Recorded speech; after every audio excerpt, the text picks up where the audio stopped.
Assalamu alaikum warahmatullahi wabarakatuh. Kami nagaa fayyaa jirtani. Alhamdulillah nagaa. Harragaa akkaataa loogoo keenyaan saabskraayib viidiyoo keenya irratti hidhannoo isin agarsiisa.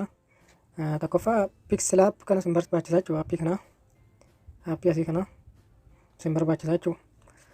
Lammaffaa kaayin maaster isin barbaachisa. Akkuma agartan kunoo kaayin maaster isin barbaachisa. Akkamitti viidiyoon keenya taphachaatii wanti nuyi upload goone tokko yookaan share goone tokko viidiyoo sun hojjechaatii saabskraayib irratti hidhatan loogoo keenyaan isin agarsiisa. Hanga dhumaatti na faana tura. Amma jalqaba kana aappii kana agartani piksel aappii jedhama. Achi pileestoorii keessaa buufachuu dandeessu jechuudha. Irratti haasa'innuuti. Amma kana dileetii goona jechuudha. Dileetii mallattoo kana bakka ida'uu kana tuqna. Ida'uu kana erga tuqneen booda achi loogoo keenya fidannaa jechuudha. Maay gaalaarii keessa isheenee fakkeenyaaf ani kanaa filadhuuti. Saayizii isaas jalarra filatuu dandeessu. Asii hanganattu ta'a gattanii akkana xiqqeessuu dheeressuu kana haala kanaan erga filattanii raayitii kana tuqxu jechuudha. Raayitii erga tuqxanii kanas ni ba'e booda akkas buttanii xiqqoo akka isinitti tole godhachuu dandeessanii. Amma maal goonaa koppii bakka jedhu kanarra dhufnaa jechuudha. Erga sanii immoo baakgiraandii kanarra dhufnaa. Tiraansiparentii bakka jedhu kanarra kilik goonaa. Adii qofaatee jechuudha. Adii tana qofaa maal goonaa hin sajjalannaa jechuudha. Seef goonaa jechuudha. Seef as imeejii bakka jedhu kanarratti kilik goonaa. Achii booda seef tuu gaalaarii kan jedhu kanarratti kilik goonaa. Amma asii xumurreera jechuudha. Kaayin maaster keenya keessa deemnaa.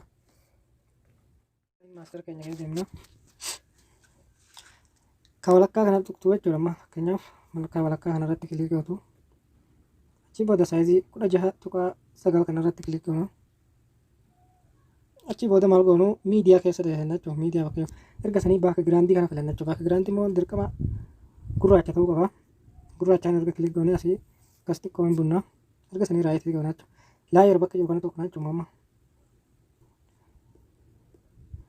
laayar bakka jiru kanarra kilik goonaa jechuudha. Erga mallattoo erga baakgiraandii isaa gurraacha filanne. Achii booda miidiyaa bakka jiru kanarratti tuqnaa jechuudha. Akka tokkoffaanarra. Achii booda viidiyoo ammaa kana filannaa jechuudha. Viidiyoo ammaa qopheessine kana kunoo haala kanaan ol dhufee gadi deemtanii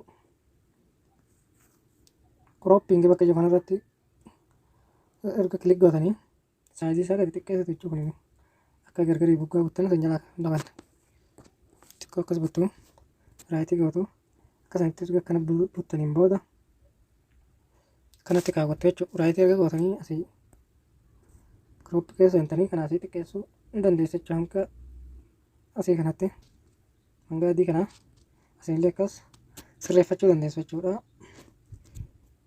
Ammoo guddifachuu xiqqeeffachuu hin dandeessu jechuudha. Haala kanaan erga akkasitti nuuf tole booda laayar keessa deemnaa jechuudha. Laayar keessa deemnaa baakgiraandii keenya fudhannaa jechuudha. Baakgiraandii keenya fudhannaa kun kana chiroomaakii keessa gallaa jechuudha. Chiroomaakii keessa erga gallee booda kilik irratti goonaa. Kan akkas bannaa kunoo asirra nuuf dhufeera jechuudha. Fakkeenyaaf akkasitti nuuf bahaa jechuudha. Erga irra nuuf ba'e hin sirreeffannaa.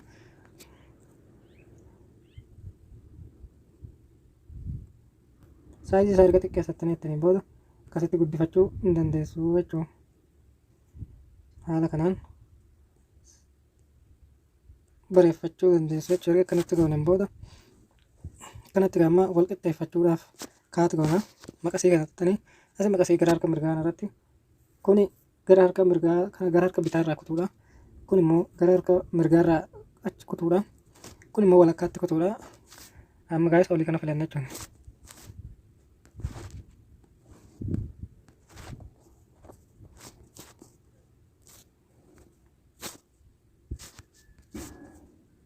Amma gaa'ee nuuf ta'ee jechuudha. Amma erga akkana gooneen booda akka inni ol seenee gadi lixu gochuudhaaf kilik irra gootu. Ka tokkoffaa kanarra tuttu jechuudha. In animation bakka jiru kana tuttu jechuudha. In animationii kana erga tuttaniin booda Slaad app kan jiru kanarratti kilik gootu. Slaad app bakka jiru kanarratti kilik gootu oli deema jechuudha. Ammas loogoota keenya irratti bakkuma san deemnee Slaad app kana goona jechuudha.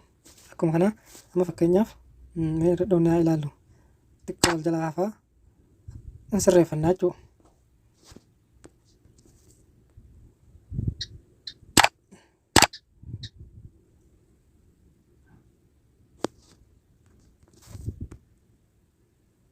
Amma nuus irraa jira jechuudha.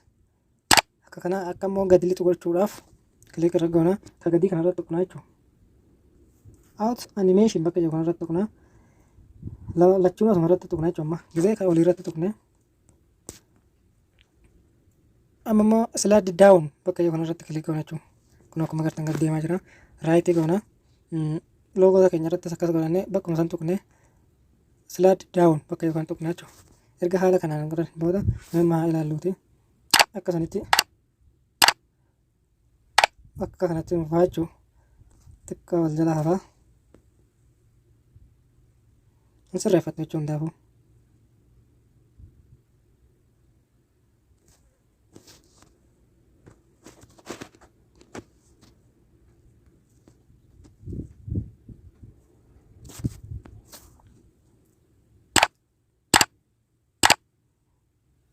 Haala kanaan nuuf toleera jechuudha. Amma maal gootanii ka gurraacha olii kanarra kilik goona in filannaa jechuudha. Asitti kilik gootu.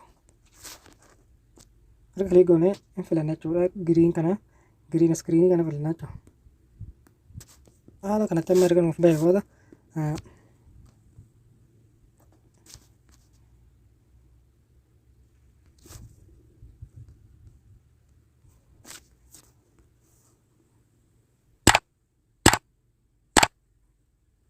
amma walumaa galatti nuuf toleera jechuun yuutuubee kanarratti loogoma keenyaan godha ijaarranneerra jechuudha. Amma seef godhuudhaaf mallattoo sheerii kana tuqxu achii booda ispoortii kana tuqxu akkasanitti seef nu ta'a jechuudha.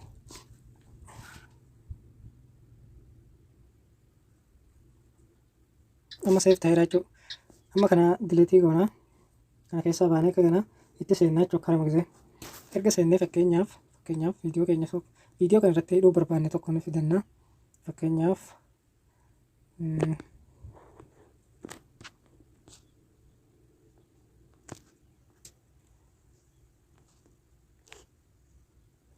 Fakkeenyaaf viidiyoo fakkeenyaaf ani footumaa filadhuuti.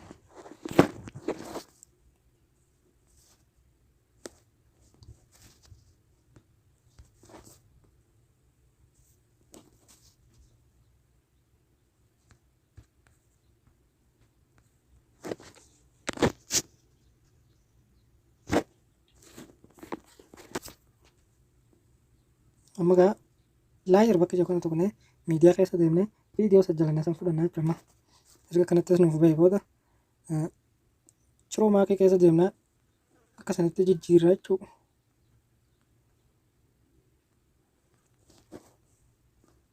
Affaatti achi buttanii kun immoo hanga viidiyoon keessan dheerate waan hin deemneef hiisatanii fakkeenyaaf kun amma cimbutaa lama ta'uu danda'uu fedhe asii kaahee asii laayir keessa galee asitti ga'uu ni danda'a jechuudha. Amma fakkeenyaaf sin agarsiisuudhaaf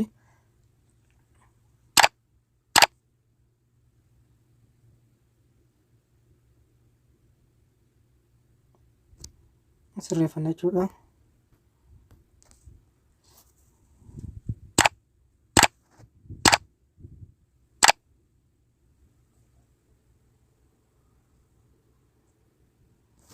Sirreeffatan jechuudha. Akkasanii tolatti